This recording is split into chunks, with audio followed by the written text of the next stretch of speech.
You know, I honestly cannot even believe what we just saw. I don't know if Darius Carter is stupid or if he really has balls that big that he would disrespect Drew Gulak and Jarek 120 like that. I know Drew Gulak something else in mind, telling Jarek 120 to get in the ring. I think Jarek 120 has been punished enough. And at least Drew Gulak giving Jarek 120 that moment, even if he was not victorious. You can obviously tell the fans still appreciate his efforts. And now Drew Gulak, I mean, he's taken off his workout gear. He's saying he's ready to go. Gulak is not scheduled to be competing right now. He's supposed to be going one-on-one with Jack Verville a little bit later in the night. The crowd here giving him a bit of a hard time not wearing knee pads, but that's Drew Gulak's style. Certainly a throwback in every sense. I guess the word got back to Jack Verville because here he comes. No music set up for him or anything. Again, this match not scheduled to go on right now, but Jack Verville not exactly in any rush to get to the match with Drew Gulak. Of course, Drew Gulak has had a very difficult time sealing the deal here in Beyond Wrestling. He's lost every single match that he has competed in thus far. And as much as he can punish his opponent, you know, a lot of guys just have difficulty adapting to the atmosphere when they first make it out to Beyond Wrestling. All the other wrestlers. Of course, here at the live show, Bridgewater, Massachusetts, for Off the Grid, not only are the other wrestlers on ringside, but the fans as well. The fans chant for Jack Verville because he's wearing them knee pads.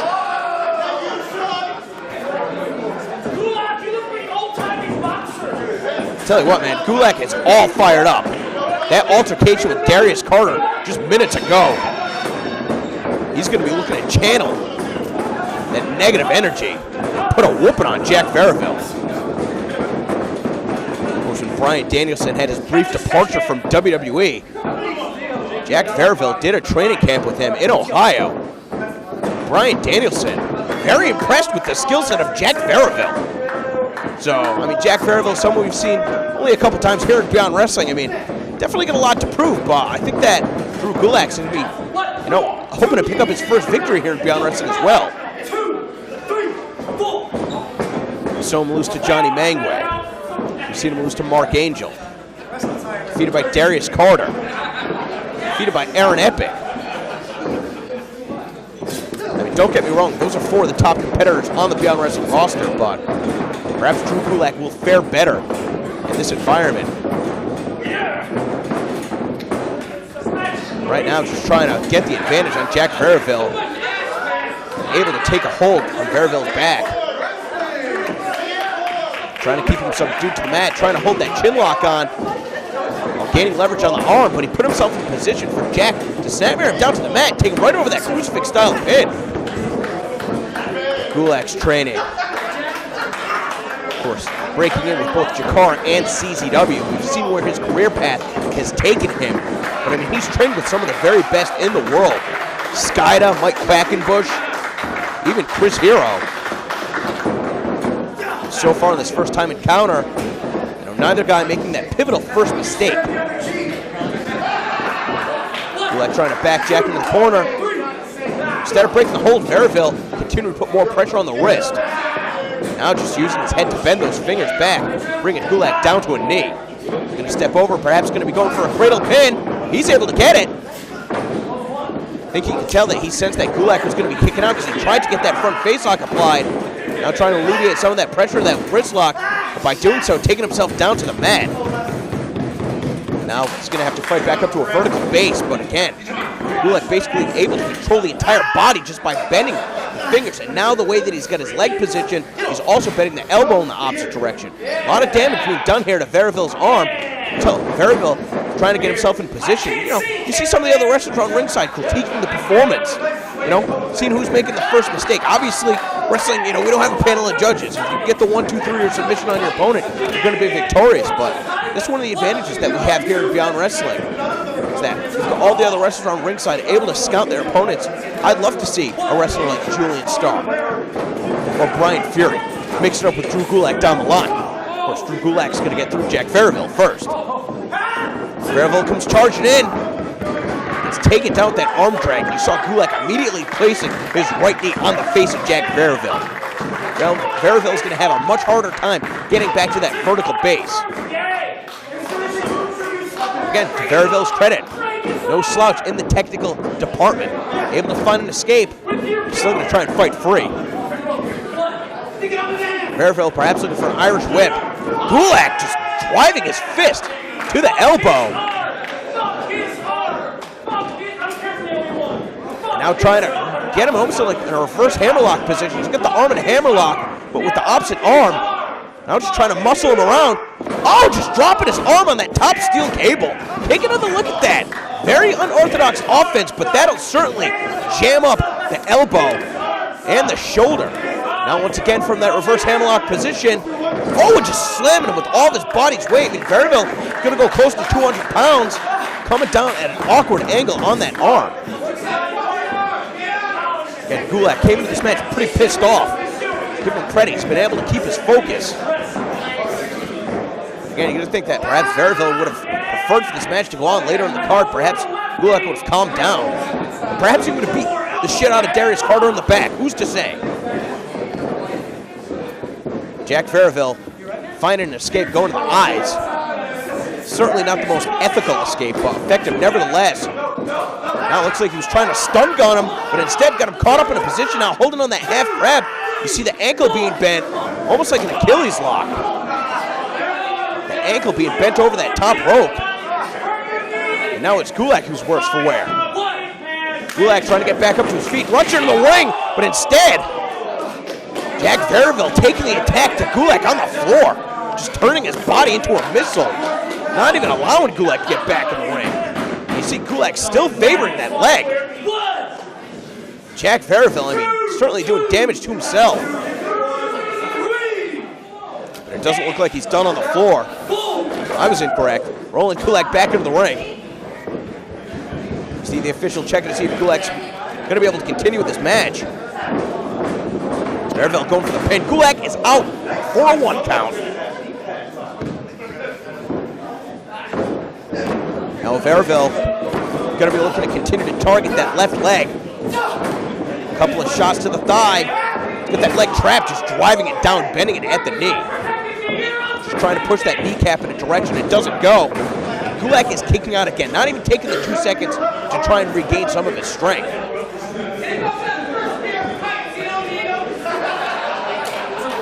Now Verville trying to bring Gulak back up to his feet. That was a mistake. He already had him down on the mat where he was attacking the leg. Just left himself open for Gulak to wail on his chest. Now again going for that reverse hammerlock. But this time with the damage done to the leg, Gulak can't hold him up. It's going to make it very hard for Gulak to be able to effectively implement that offense if he's got one bad wheel. Jack Verville very deliberately once again going back to that left leg. Now trying to pull Gulak closer to the ropes.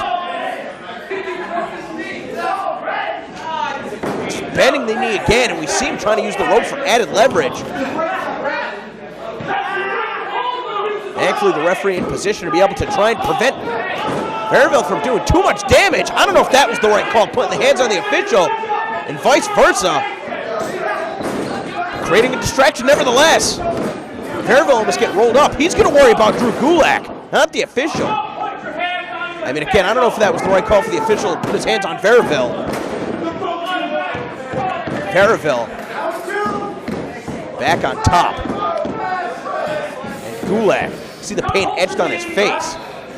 I'm almost going to wonder if Verville decided to go after that. Even granted, he created that opportunity for himself when he had Gulak hung up on the ropes. It looked like Gulak was trying to use that body scissor to take Verville to the floor.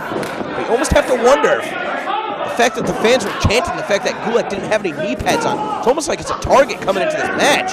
Look at Gulak right here going after that arm again.